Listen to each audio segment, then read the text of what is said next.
Good morning. Good morning. It's two. Good morning. Three times the charm. Good morning and welcome to the Unitarian Universalist Congregation of Greater Naples. My name is Tony Fisher. I gratefully serve here as minister. This morning, I want to give a shout out to the UUCGN Music Committee who organized yesterday's concert with Frank Corso. Another great success on the pavilion with, I think, around 80 people enjoying an incredible evening of music. So the music committee has done so much in terms of programming over the last couple of years. I want to give them a shout out. Chair Martha Cornell, Linda Swears, Ann Fullerton, Steve Espinosa, Christina Wright, Ellen Rubin, George Wright, and Jeanette Boucher. They've also worked so well in collaboration with our co-music directors, Sean and Abby Allison. It's such a great sort of community within a community, and if you're interested in joining the choir or the music committee, then let anyone over here know, and they would be grateful to have you among their midst. So welcome, everybody. And I am also excited to have Michael Finkel here as our worship associate this morning. Thank you, Tony, and good morning. We're so glad that you've joined us, whether you're here at the sanctuary, watching us on Facebook, live at home, or sitting out on our pavilion. We got to wave. Please let us know that you are always welcome here. We are a welcoming congregation, freely seeking intellectual and spiritual growth. We strive to create a larger community of peace, justice, and love. Here we learn and grow together and try to live our lives out in public. Try to live our values out in public. If you're new to the congregation, we're especially grateful that you found us. Our hope is to make you feel welcome and help you find ways to connect. And now let's take a deep breath and settle ourselves into this time of worship with the morning's prelude.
We enter this sanctuary for kindness and comfort. May rough-worn hands and aching backs be healed. We enter this house for hope, for equality. May those who labor to survive live to know justice. We enter this place of love and vocation. May our bonds be strengthened. We enter this house of courage and friendship. May we move continually, hand in hand, towards freedom. Let's join together in saying the chalice lighting words on your order of service and also on the screen. May this flame stir our hearts and remind us of our mission, to be truly welcoming, to grow in mind and spirit, and to widen the circle of peace, justice, and love. We have a lot of moving parts today, and so you have to sort of take into account that all the parts don't always come together at the right moment, at the right time. Thank you, Michael. Perfect. Now I know where you hide it. All right. So our opening song this morning, No Nos Moverán, or We Shall Not Be Moved, has a rich history with uncertain roots, but it likely began as a song sung by slaves and poor whites here in the southeastern United States. It's made its way across oceans and borders to become attached to many, many protest movements. The Spanish version that we're about to sing was sung here in the United States by striking pecan shellers in San Antonio, Texas in the 1930s. And about that same time was sung by anti-Franco forces during the Spanish Civil War. It became an important anthem for the farm workers and broader Chicano movement in the 1960s here in California. So let's rise as you're willing and able and join in singing No Nos Moverán. The choir was going to lead us in this, so they will sing. You'll see the instructions on the screen as well. So the choir will start us, and our response will be the chorus. Words will be there.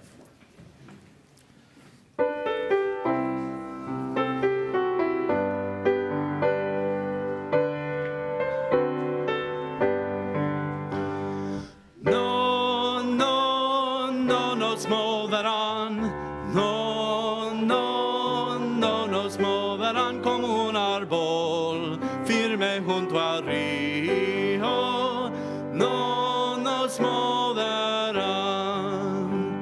Unidos en la lucha, no nos moverán. Unidos en la lucha, no nos moverán como un árbol firme junto al río. No nos moverán. No, no, no nos moverán. No, no, no nos moverán como un árbol firme junto al río. No nos moverán. Por nuestras hermanas no nos moverán, por nuestras hermanas no nos moverán como un árbol firme junto al río. No nos moverán. No, no, no nos moverán. No, no, no nos moverán como un árbol firme junto al río. No nos moverán.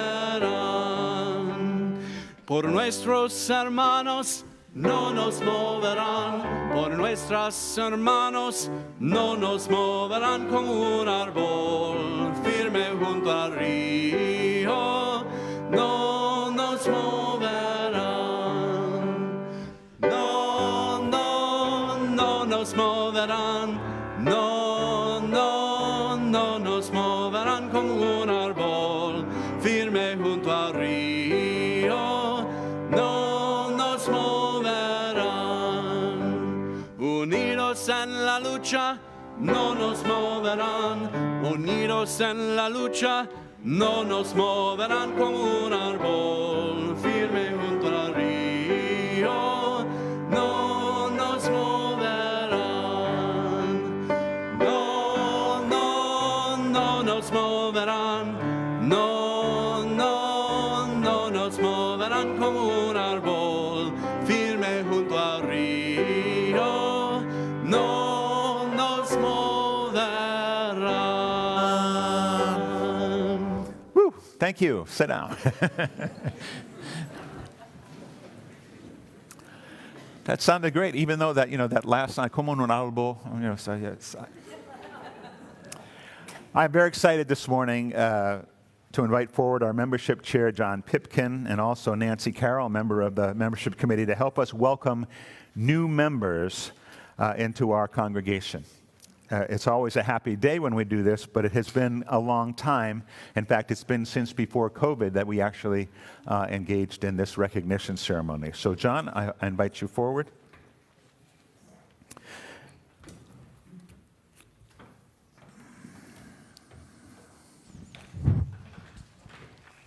Good morning.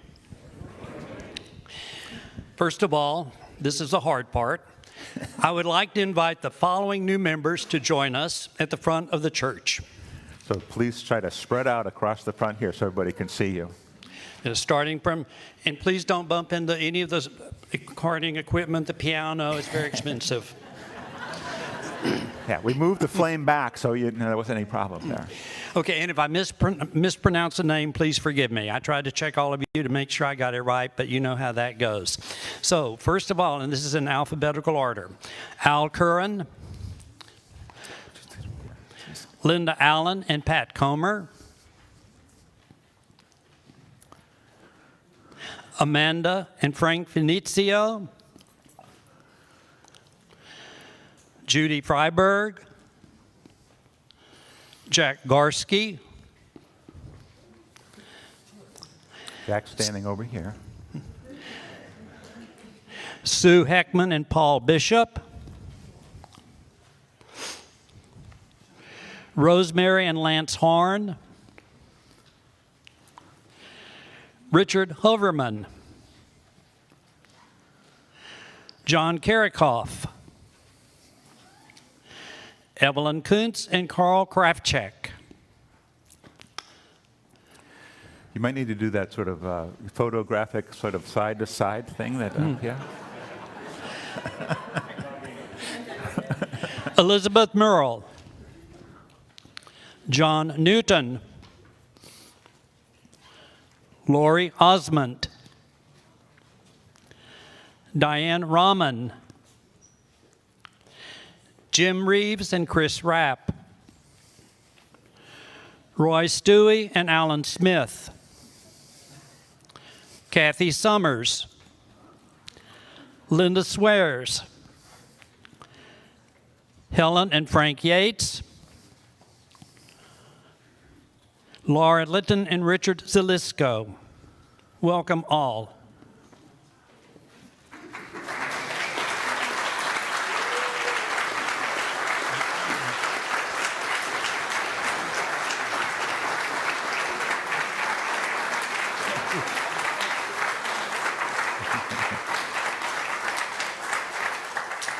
Well-deserved applause, but because most of these people joined during COVID, so I think they really deserve a pat on the back for that. This is a happy and important occasion for all of us. By signing the membership book, you have indicated that you have found a home here, that this is a place where you're both welcomed and challenged, and that you find resonance with our Unitarian Universalist values and our congregational mission. Thank you, John, and thank you all for your interest and dedication in being here. Welcome on behalf of the congregation. You have made a decision to join us in the search for truth, in the struggle for justice, and the quest to live in loving relationships with one another. None of these are easy things to do. Truth is often unwelcome. Justice can be slow and painful to achieve. And love is not easy to manifest in all phases of our life, in every moment of our lives. My hope is that you'll find enough strength and courage in the connections you make to pursue together the goal of beloved community here in this place and in the wider world. I now ask the congregation to rise. And I'm going to read what we would have ordinarily had printed for you to say to these people, and please repeat after me. Welcome into this community of free faith. We honor your commitment and pledge to support you on your journey towards truth and meaning. And pledge to support you on your journey towards truth and meaning. We invite your active participation as we work together to create a larger community of peace, justice, and love. Just the first part. We invite your active participation as we work together. To create a larger community of peace, justice, and love. Thank you for joining us. We are enriched by your presence.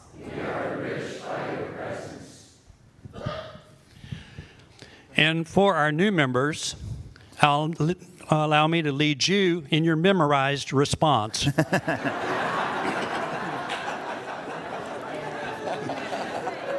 This is your first test. Grateful for your welcome. We join with you in the search for truth and in the service of justice. We pledge to walk with you on this journey of faith with open minds and hearts, celebrating all of the circles of life. Happy to be among you. We make this commitment of membership gladly. Perfect. Please be seated here. So you guys get to stay here.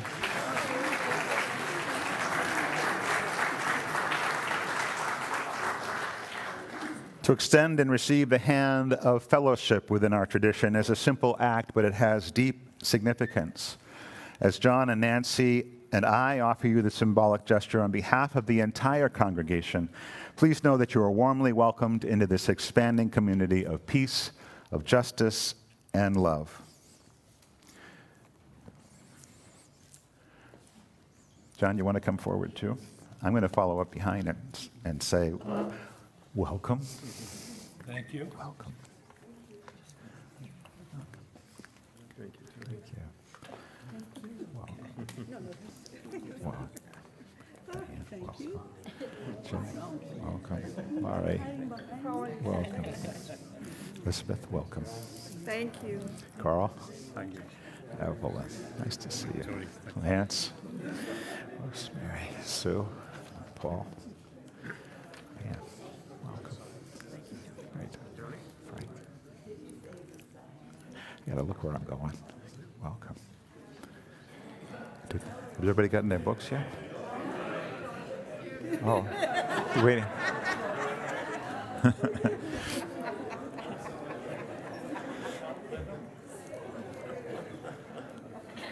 Richard. And Jack. Let's have one more round of applause for our new members.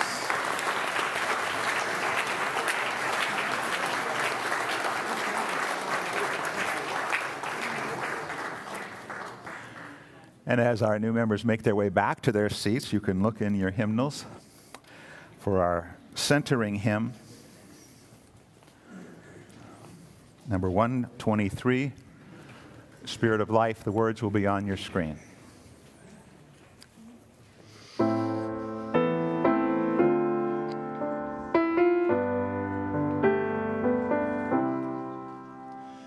Spirit of life, come unto me. Sing in my heart all the stirrings of compassion. Blow in the wind, rise in the sea, move in the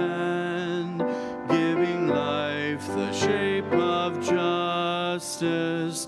Roots hold me close, wings set me free. Spirit of life, come to me, come to me. Fuente de amor, ven hacia mí y al corazón cántale tu compasión. Sopla al volar, sube en la mar hasta moldear la justicia de la vida. Arraigame, libérame, fuente de amor, ven a mí, ven a mí. Welcoming new members into our midst is a joy, but a challenge. It is our work to welcome them fully as whole human beings with joys and sorrows as we all have. In our services, this is a time for us to be able to share with one another those things that we hold deeply, personally, those joys, those sorrows that are with us almost every day. If you have a particular joy or sorrow that you'd like to lift up this morning to share, I will bring you the microphone and you can share your name and briefly what's in your heart. And again, as usual, I remind you that this is a time for personal reflections, joys and sorrows.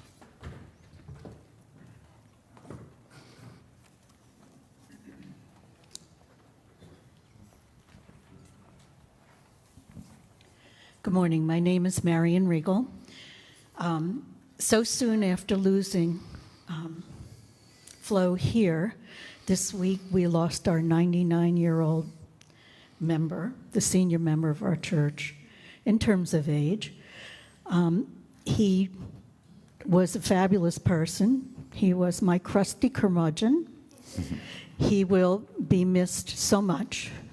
And he took care of the church arboretum almost single-handedly for many years.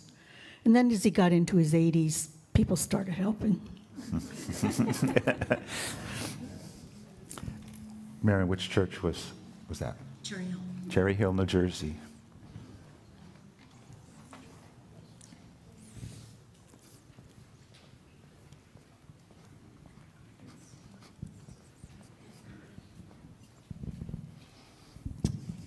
Good morning. I'm Ann Fisher, and if you noticed I was especially happy today, it's because my two sons and their significant others are here. Adam and his fiancée, Ginny, and Nate and his long-term girlfriend, Sydney. We are just thrilled.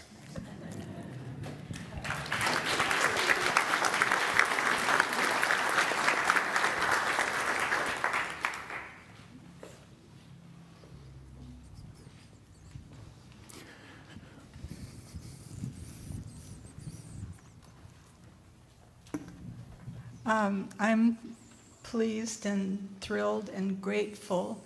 It has been 25 years since I arrived here at UUCGN on the day they moved from the domes into this new facility. It has been my home ever since, and I love it. Thank you, Kathleen.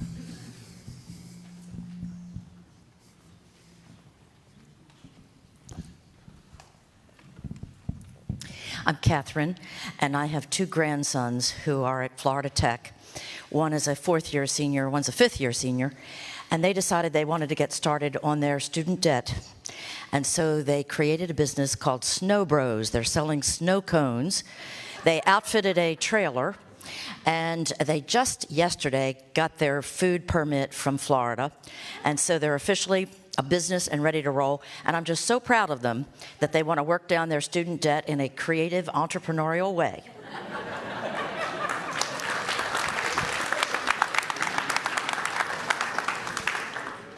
So we all want to know where they're going to be located.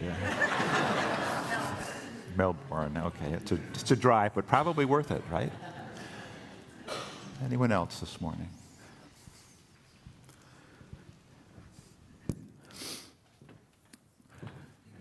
We hold these joys and sorrows that have been spoken in our hearts, recognizing all those feelings, all the things we hold that have been left unspoken.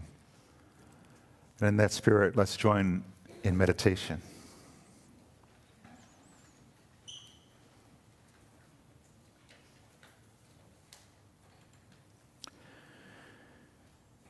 United in our caring for one another and for our neighbors in this wider community, on this day we are invited to bear witness to the work of local farm workers who do the sacred work of feeding our nation. We ask for blessings upon them, those who work in the fields and processing plants so close to this house of hope, and especially those members of the coalition of Immokalee workers who invite us into the vision of a fair food nation and into deeper ways of living into our faithful call for justice. Blessed are these change makers for their courage and boldness to name oppression and inequality, for their patience and faith in the face of apathy, for the commitment to nonviolence and compassion, for knowing risk and sometimes failure, but trying again and again in the spirit of love.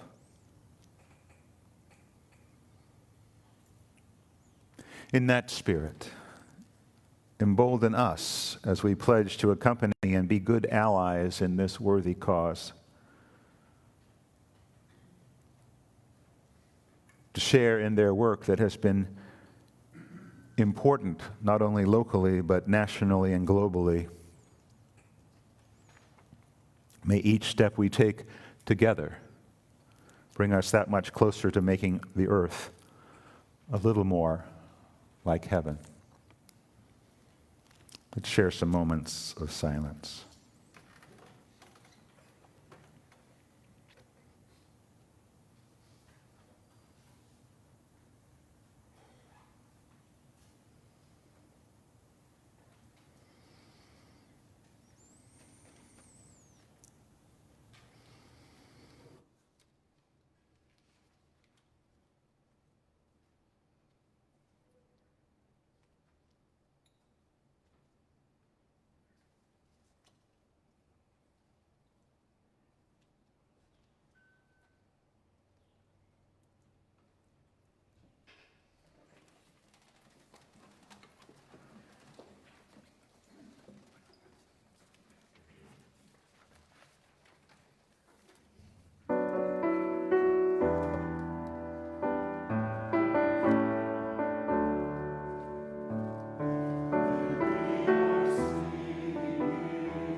This reading is from Greg Osbed, whose picture you just saw. He's one of the founders of the group for the Immokalee workers, and it is really a powerful statement.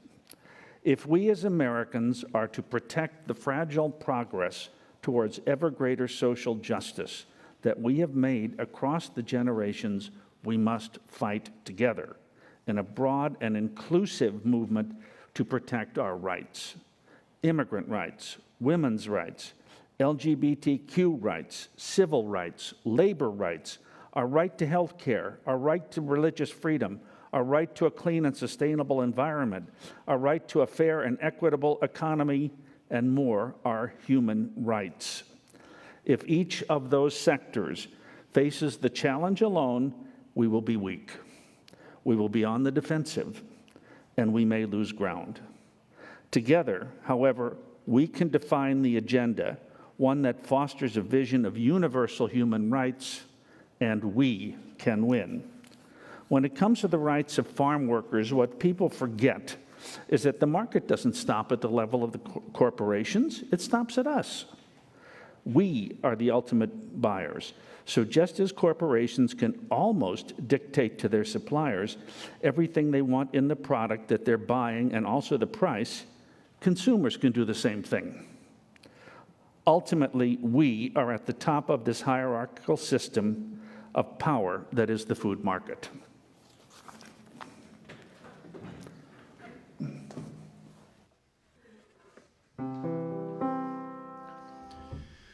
When I lift my voice, let it be in song, a defiant note in the face of wrong. I won't stand alone, we'll stand side by side, 'cause we know that love is always justified. When they try to divide us, it will only unite us. I lift my voice. When I lift my voice, let it be for good. Let me care as much as I know I should.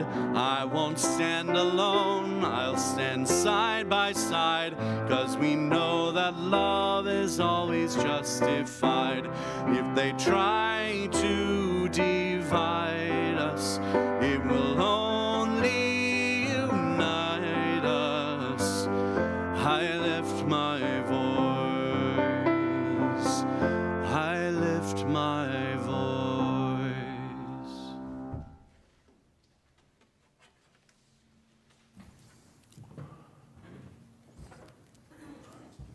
I had a punctuation crisis in titling the homily. That's why I was looking up there. Do I put an exclamation on it, marching for justice? Do I put a question mark on it, marching for justice? Where does that fit within our Unitarian Universalist values? The goal of any sermon attached to a new member ceremony is to talk a little bit about Unitarian Universalism. After all, here are a whole bunch of new people who have decided to join us in community.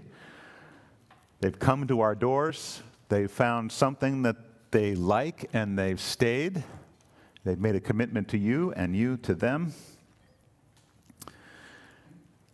You, I guess, as a congregation, I think and I believe that you can take much of the credit for their being here, for their staying, because you have welcomed them. You have made them feel a part of something. And if you and they have been listening, you know that among other things, Unitarian Universalists affirm the dignity and worth of every person, and that we promote justice, equity, and compassion in human relations. And this is also the Sunday I wanted to talk about the Coalition of Immokalee Workers and the march they've organized for this coming week to highlight the need for even greater justice, greater equity, and greater compassion in the food chain in which we take part every single day. A few years ago, the first year I was here, somewhere from late November into the year, I gave us just a whole series of services about social justice, rallying the troops. And at the end of that time, I had a few people come up to me and say, Give us a break. We can't do everything. You know, that's the new minister syndrome, where you want to say everything immediately. But it's interesting because there's been some concern lately within the wider Unitarian Universalist movement that the ideal of justice and doing justice work has been elevated by some to the status of, in Unitarian Universalist terms, God. In other words, if you're not doing serious justice work, you're really not living into this tradition. It makes, I think, sort of a mistaken analogy that parallels the idea that if you're not actively anti-racist, then by tacit participation in a racist society, then you yourself are indeed racist. That sentence is worthy of a whole bunch of sermons, a lot of unpacking. But the reason I think that the analogy doesn't fit is that the workings and a work of a faith community is much deeper and broader than I think that idea gives it credit for. We are here for many different reasons. As you walk in the door, as each of our new members has walked through the door, they have come expecting, wanting, hoping for something. And individually, that could be very different.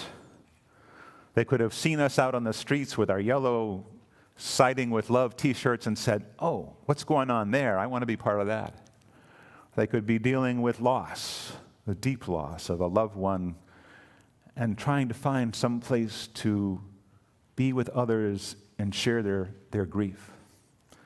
They could simply be looking for like-minded people, which is I hear a lot of in this congregation, of finding a place where you can freely talk about the issues of the day and with folks who generally agree with you, which is a wonderful thing, but not always the best thing, as we find ourselves in our society dividing amongst groups which only talk to themselves. So the idea, where does justice fit in all this, is an interesting one. A congregation is about caring for one another. It's about sharing with one another. It's about growing and learning intellectually and spiritually, as our mission statement says. It's about creating that larger world of peace, justice, and love, but doing it right here to begin with each other, and understanding what it means to create community and then taking that out beyond our walls. So can you be a Unitarian Universalist and not be concerned with justice? I don't think so. But is working for justice all there is to being a Unitarian Universalist? No.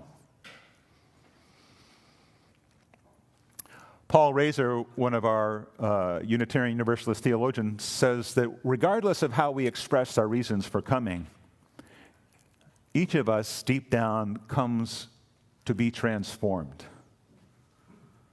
to engage with others so that we can learn and grow and change.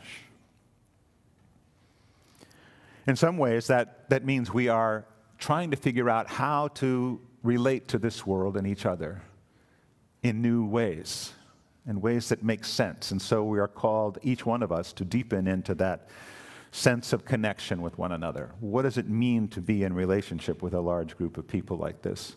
How do we do that work?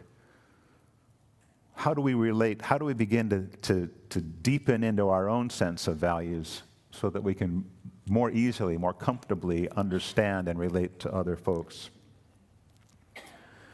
So as we are here, as we stay here for any length of time, we begin to understand about our relationship with each other and with the earth.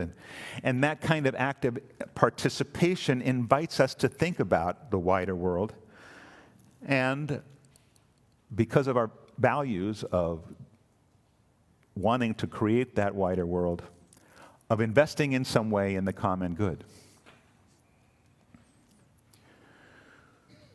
We think about the world in general, we think about the world in particular. We think about all the justice issues that Greg Asped mentioned in his reading today, which was written a number of years ago, before some of those rights that he mentioned have been once again threatened in our time. So the reason I think Michael felt it and I felt it, that that's a powerful reading, is because those rights are still currently being threatened. And we need to be aware of that. And our values of love, of justice, of equity, of compassion, of interdependence, of all the things that we talk about, call us forth to do something. Now, that could be something as simple as taking care of our neighbor, our loved one. Justice work requires that we have a healthy whole of a community, which means we take care of each other, we serve each other, we have fun, we enjoy each other, and then begin to figure out what we are called to do individually. And again, there are many ways to express our values out in public, not just by carrying banners or walking 45 miles, as I'm about to do this week, but in terms of our economic system, we hold that a capitalist system must be imbued with a sense of responsibility, must bend to the will of a truly democratic system of the people, by the people, and for the people. The inequities of our current economic system threaten our democracy and cannot be ignored when so much wealth and so much power rests in the hands of so few people. You can say that this inequity has always been the case, but at the very least, our values call us where and when the idea of the common good will get infused into our political and economic conversations. And theoretically, at least, we believe that politicians have the responsibility to their constituents, and employers have a responsibility to treat the people down their production chain with dignity and respect, so that things should, in the system, take care of the folks who tend to occupy the bottom rungs of our economic system. But they don't. And considering again that our Unitarian Universalist principles affirm the dignity and worth of all people, and our second principle calls for justice, equity, and compassion in human relations, which must include, of course, labor relations, we are called to act when such extreme inequity exists in the system. Our values, our principles don't constitute a static set of beliefs. They are couched in language that calls us to consider what it means to hold those values, each one of us and collectively. What does it mean when we lift up the value of love? What does it mean to you? What does it mean to us as a group? And then to make them manifest in the world. If they're to have any value, our values must be considered regularly and acted upon regularly, and thus we are continually called to reflect and respond. A couple of weeks ago, Lupe Gonzalo and Marley Monticello from the Coalition of Immokalee Workers visited us here in the sanctuary. You gave them a round of applause, which was wonderful at the end. They spoke to us about the march that they've been organizing for the coming week that highlights the continued need for vigilance when it comes to the rights of working conditions for our farm workers. While the Coalition and their Fair Food program have made wonderful progress over the past few decades, there's still a tremendous amount of work to do. And there seem to be organizations up and down the food chain that still don't seem interested in doing their part in providing our essential workers with reasonable compensation and decent working conditions. We think of slavery as something of the past we're still dealing with, but something in our past. But the reality is that cases of modern-day slavery continue to crop up in the news.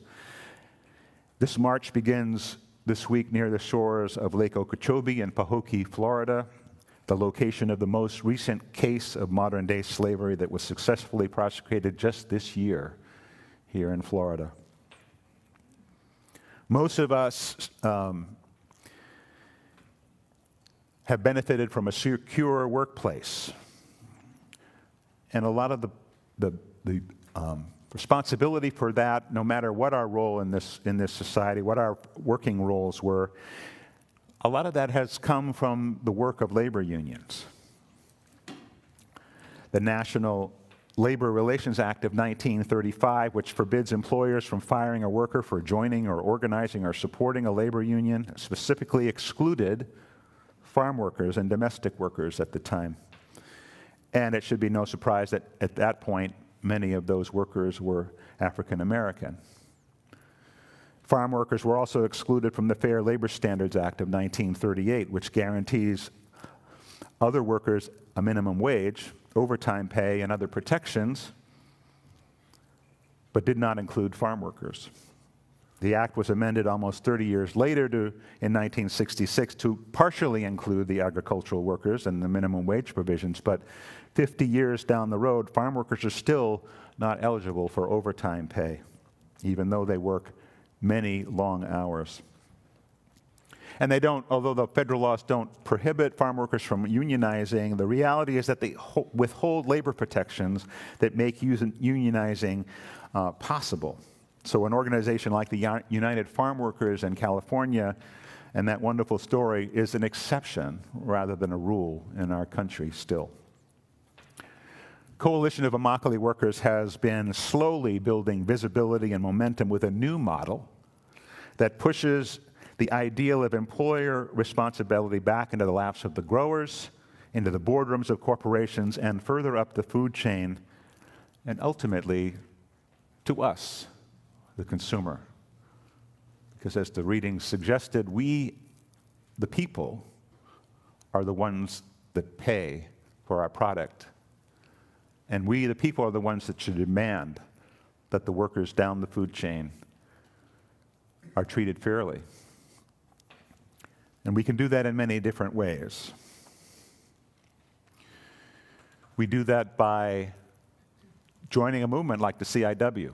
When I first arrived here Ann and I first came down here for our first visit to this congregation with only the search committee, Ann Fullerton and Janice Rogers drove us both out to Immokalee to make sure we understood that this community, this beautiful paradise that we live in, was not just what we see from here westward on the other side of 75, but it includes a whole large county of people who are struggling, often to just make ends meet. The Coalition of Immokalee Workers has done incredible work in lifting those people up to a great degree. But there are still farms and still produce centers and still corporations up the food chain, including Wendy's and Publix and Kroger's, who do not honor the value of their farm worker constituents, do not pay the appropriate amount of money for the produce that they purchase. For the past few years, I've served on the faith working group of the Coalition of Immokalee Workers, a small band of clergy and religiously based social justice organizers from across the country whose role it is to spread the word and seek active commitment from within their traditions to enlarge the work of the coalition and create a large faith-based and student-based support for what's happening. Of the marchers this week, of which I believe for the whole march there will be 100 people marching from Pahokee to Palm Beach, the site of the headquarters of the owners of Wendy's. Most of those people will be young students who have heard the call and have come. Many of them will be faith workers who are bringing their traditions and their belief systems with them and in the idea of justice. There will be farm workers from Immokalee, but of course, farm workers from Immokalee cannot take the time out of their lives to walk 45 miles over 5 days because they need the income from those days to live. So we are there as their spokespeople, as their replacements, as their bodies to march across the state and let the owners of Wendy's and Kroger's and Publix know that the farm workers are not alone in their efforts. In a community like this one, there are so many things that we can attend to. Last week we had a service about the environment, probably the most existential issue that we face as a country, as a nation, as the world. But there's so many other things. We work closely with the NAACP, with the Pride Center, with Planned Parenthood to create justice in ways that we at least as individuals and as a collective community, where we can contribute to a larger voice and have that voice be continually heard. So the reason we do justice is, yes, we come for an amalgam of things, and we come together with different ideas and thoughts and wishes for ourselves, joining in community. It might start as we walk in the doors with a feeling of welcome that develops into a sense of belonging. It includes a connection somewhere along the line to something greater than ourselves, and hopefully a sense of shared purpose that extends beyond these walls to connect with and participate in the wider community. But it's a cyclical thing. This work of justice is not just one directional, out beyond these walls. It is, again, within these walls. It is within ourselves to continually reflect on our values, on what we are called to do individually and collectively, and then to carry it out beyond our walls. When we gain so much from connecting one-on-one in small groups and as a faith community, our community gains. Liberal religion's strengths, and Unitarian Universalist falls within the subset of liberal religion, which means that we are open to new ideas and new thinking and new ways of being with one another. Its great strengths are involved in, beside what's involved in congregational life, meaning growth, pastoral care, organizational things, social justice, spiritual, our own social activities like the concert yesterday, all giving us sustenance to continue to grow and learn. But the great strengths of liberal religion are its principled open-mindedness, its intellectual honesty, and its commitment to social justice. Those three things sort of we hold up as pillars of our liberal tradition. Open-mindedness, intellectual honesty, social justice.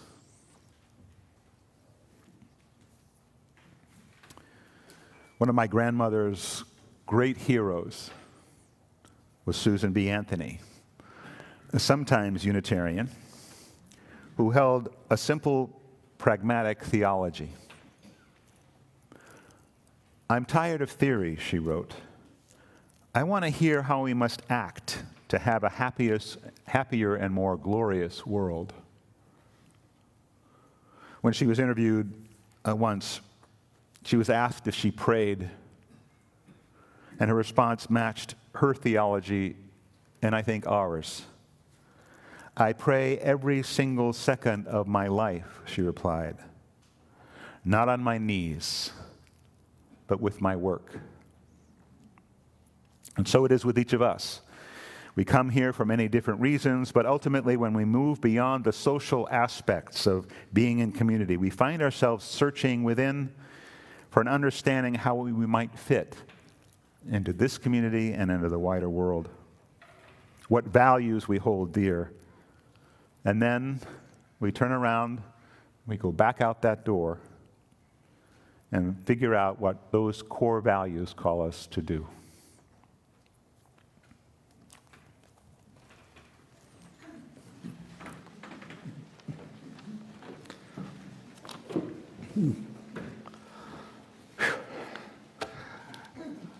That was powerful, Tony.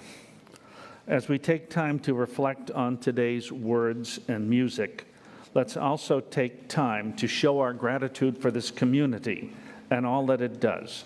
This morning's offering will be gratefully received. Please consider sending a contribution today. The information you need to donate is on the screen.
not be moved. We shall not be moved.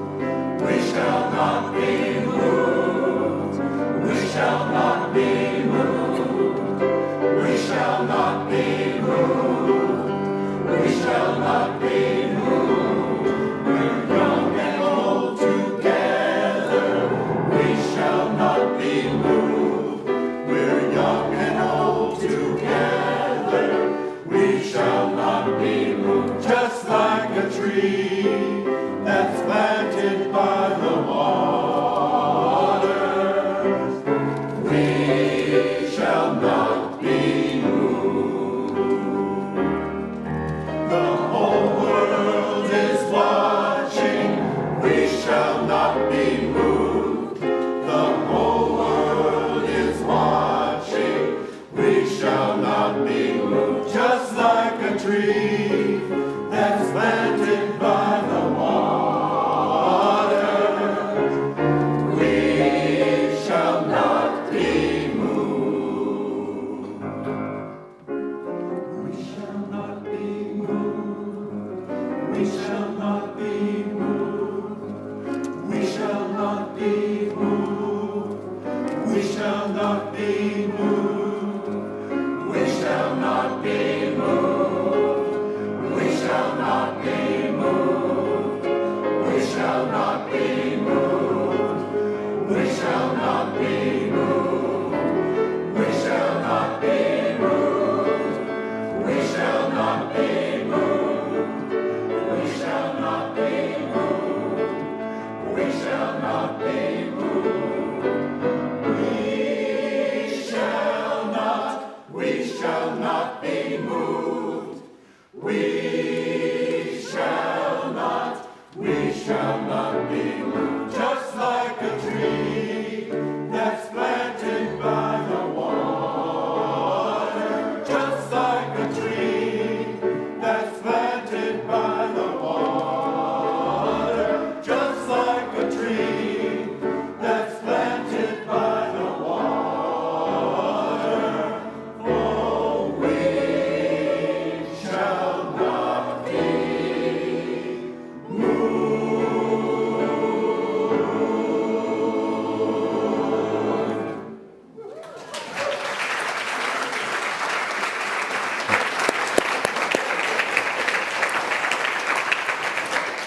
We have a few reminders of what's happening this week at UUCGN before we sing again.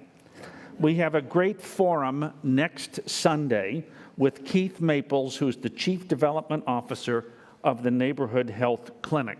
For those of you who don't know this organization, I know it as a practicing physician here. It was founded over 20 years ago for those people who were working but whose employers did not provide insurance.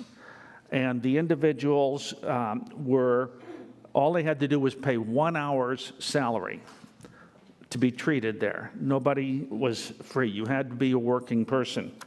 Well, things haven't changed in 20 years, as Tony said earlier. So we hope you'll stay and join us next week for that.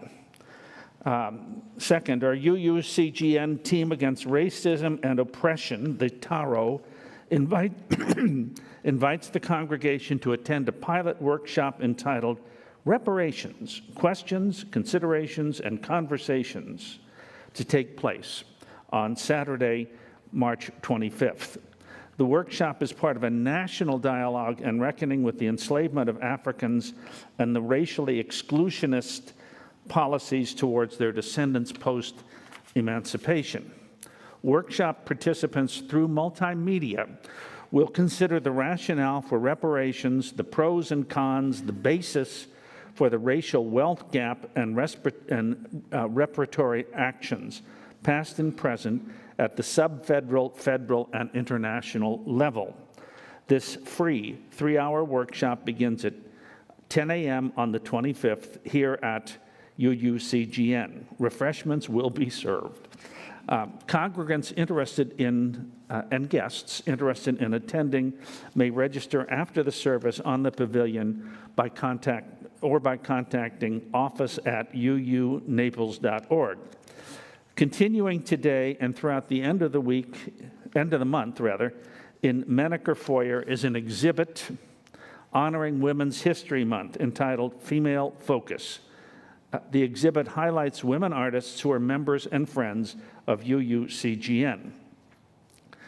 Those of us who are members here are reminded that the congregation's annual meeting will be held 2 weeks from today, immediately following the service.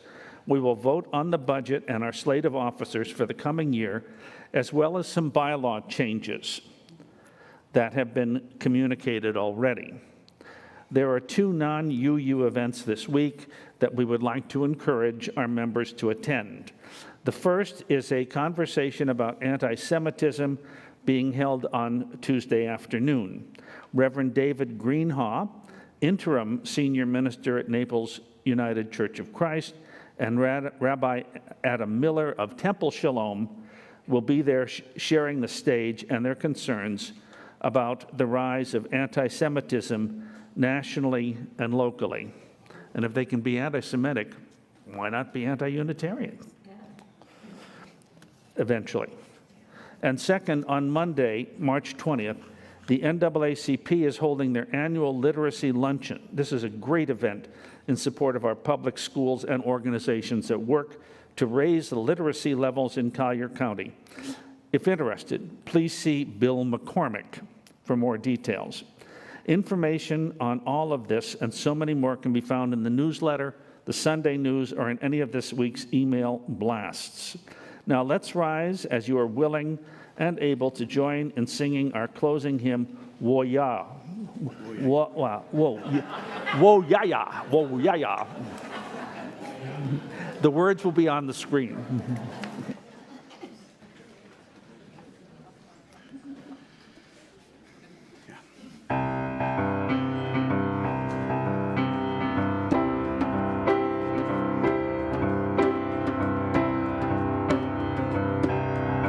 We are going, heaven knows where we are going, but we know within, and we will get there. Heaven knows how we will get there, but we know we will. It will be hard, we know, but the road will be muddy and rough, but we'll get there. Heaven knows how we will get there, but we know we will. Oh yeah, yeah, oh yeah, yeah, oh yeah, yeah, oh yeah, yeah. We are going, heaven knows where we are going, but we know within, and we will get there. Heaven knows how we will get there, but we know we will. Oh yeah, yeah, oh yeah, yeah, oh yeah, yeah, oh yeah, yeah, oh yeah, yeah, yeah, yeah, oh yeah, yeah, yeah, yeah, oh yeah, yeah, yeah, yeah, oh yeah, yeah, yeah, yeah, oh yeah, yeah, yeah, yeah, oh yeah, yeah, yeah, yeah, oh yeah, yeah, yeah, yeah, oh yeah, yeah, yeah, yeah.